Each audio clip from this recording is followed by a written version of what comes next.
वसा या लिपिड्स। वसा तथा उनके व्युत्पन्न लिपिड्स कहलाते हैं। लिपिड शब्द ग्रीक भाषा के शब्द लाइपोस से बना है, जिसका अर्थ है वसा या फैट। वसा एक कार्बनिक यौगिक है जो कार्बन, हाइड्रोजन और ऑक्सीजन से बनता है।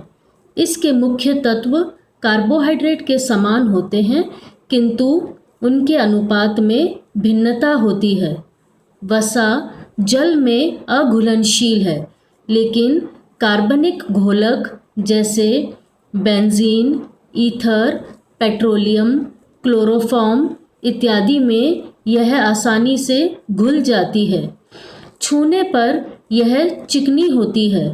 वसा ऊर्जा का सांद्र स्रोत है। 1 ग्राम वसा से शरीर में 9 किलो कैलोरी ऊर्जा प्राप्त होती है। भारतीय आहार में 10 से 30% तक ऊर्जा वसा द्वारा ही प्राप्त होती है। लिपिड्स या वसा को मुख्यतः 2 भागों में बांटा जा सकता है। वसा एवं तेल दोनों ही प्राकृतिक रूप से वनस्पति एवं प्राणिज स्रोतों से प्राप्त होते हैं। वसा और तेल में मुख्य अंतर यह है कि 20 डिग्री सेंटीग्रेड तापक्रम पर वसा ठोस होती है, जबकि इसी तापमान पर तेल द्रव रूप में रहता है। तेल में असंतृप्त वसीय अम्ल पाए जाते हैं और वसा में संतृप्त वसीय अम्ल। वसीय पदार्थों की प्राकृतिक गंध, स्वाद, गलनांक या मेल्टिंग पॉइंट इत्यादि कार्बन श्रृंखला की लंबाई तथा कार्बन अणुओं की संतृप्तता पर निर्भर करता है। वसा विटामिन ए, डी, ई और के अर्थात वसा में घुलनशील विटामिन्स की उच्च स्रोत है। वसा या तेल को उच्च ताप पर अधिक समय तक गर्म करने पर एक तीव्र गंध युक्त पदार्थ एक्रोलीन का निर्माण होता है, जो पाचन तंत्र तथा स्वास्थ्य के लिए हानिकारक होता है। वायु के संपर्क में आने पर वसीय पदार्थों के खराब होने की संभावना रहती है। वायु से लंबे समय तक संपर्क में रहने पर वसा का ऑक्सीकरण या ऑक्सीडेशन हो जाता है और वसा रैंसिड हो जाती है। रैंसिडिटी के कारण वसा के स्वाद और गंध परिवर्तित हो जाते हैं। रैंसिड वसा स्वास्थ्य के लिए हानिकारक होती है। वसा को तरल के साथ मिलाकर फेंटने पर उसका पायसीकरण या इमल्सिफिकेशन हो जाता है। वसा के कण सूक्ष्म कणों में विभक्त होकर तरल के ऊपर तैरने लगते हैं। इस प्रकार की वसा सुपाच्य होती है, जैसे दूध में घुली हुई वसा। वसा का रासायनिक संगठन या केमिकल कॉम्पोजिशन। वसा वसीय अम्ल तथा ग्लिसरॉल के एस्टर हैं। एक ग्लिसरॉल के अणु के साथ 3 अणु वसीय अम्ल के जुड़े रहते हैं, अतः ये ट्राइग्लिसराइड भी कहलाते हैं। ये 3 वसीय अम्ल एक समान या भिन्न हो सकते हैं। पाचन क्रिया के बाद वसा टूटकर 1 अणु ग्लिसरॉल तथा 3 अणु वसीय अम्ल में बदल जाती है। ग्लिसरॉल 3 कार्बन अणुओं से बनता है तथा एक प्रकार का अल्कोहल है।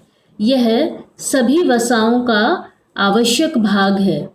इसमें R1, R2, R3 विभिन्न वसीय अम्लों के द्योतक हैं। वसीय अम्ल या फैटी एसिड्स। वसीय अम्ल वसा के जल अपघटन के पश्चात प्राप्त होते हैं।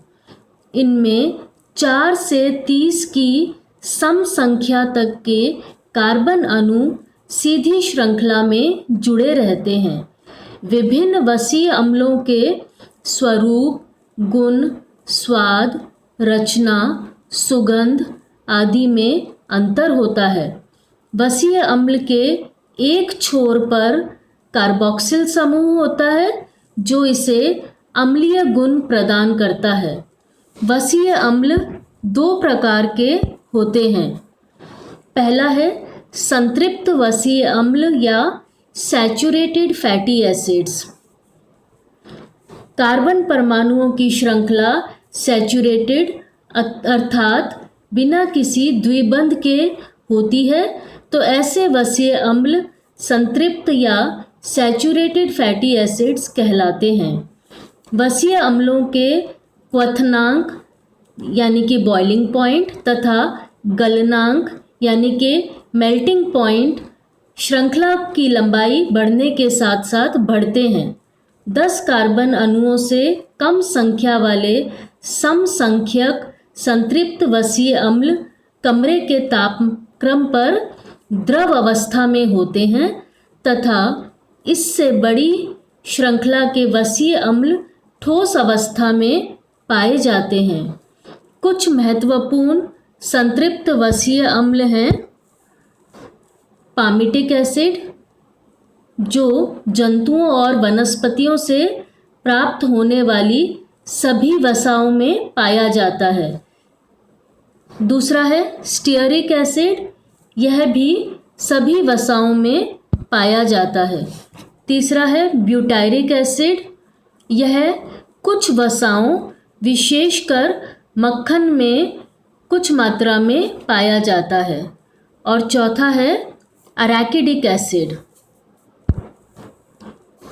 दूसरी प्रकार के वसीय अम्ल हैं असंतृप्त वसीय अम्ल या अनसैचुरेटेड फैटी एसिड्स।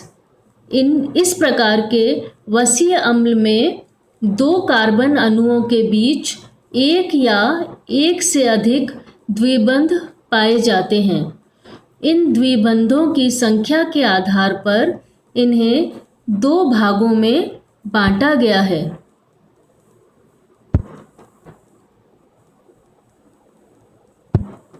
पहला है एकल असंतृप्त वसीय अम्ल या मोनो अनसैचुरेटेड फैटी एसिड्स। इनमें एक द्विबंध पाया जाता है, जैसे ओलिक एसिड और पामिटोलिक एसिड।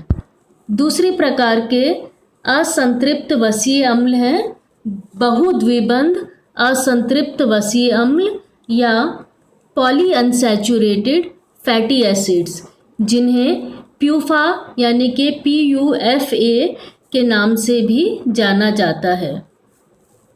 ये साधारण ताप पर तरल अवस्था में होते हैं तथा हृदय रोग में उपयुक्त रहते हैं। ये 3 प्रकार के होते हैं द्विद्विबंध असंतृप्त वसीय अम्ल या डाई अनसैचुरेटेड फैटी एसिड्स जैसे लिनोलिक एसिड। दूसरा है 3 द्विबंध युक्त वसीय अम्ल जिनमें 3 द्विबंध पाए जाते हैं जैसे लिनोलैनिक एसिड। और तीसरा है 4 द्विबंध वाले वसीय अम्ल जैसे अराकिडोनिक एसिड। कुछ वसीय अम्ल ऐसे होते हैं जिनका निर्माण शरीर द्वारा नहीं होता तथा उन्हें भोजन द्वारा ग्रहण किया जाना आवश्यक है। ऐसे वसीय अम्ल आवश्यक वसीय अम्ल कहलाते हैं, जैसे लिनोलिक, लिनोलैनिक तथा अराकिडोनिक। अर्थात इन्हें भोजन द्वारा ग्रहण करना अत्यंत आवश्यक होता है।